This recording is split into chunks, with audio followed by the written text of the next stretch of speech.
Hey guys, so this is hey guys, so in this quick video I'm going to show you how to install Windows if your machine is telling you that you cannot install Windows on a EFI system and you have to do a GPT disk.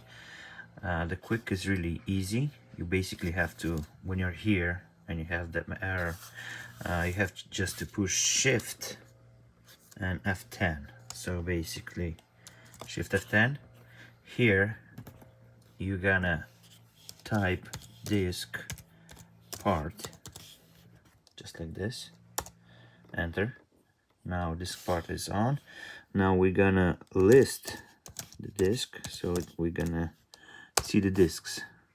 You can see here, disk 1 is the disk we need to choose, so we're gonna select it, select disk 0.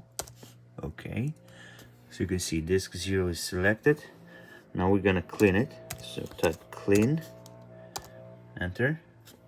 This part succeeded the cleaning disk. Okay, now you could do convert to GPT, so it's GPT already.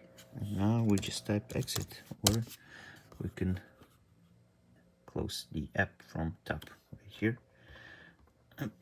So now when you're gonna format, it should format everything fine, and then you can proceed and install the Windows 10 on your machine. So that's it guys, thanks for watching, peace.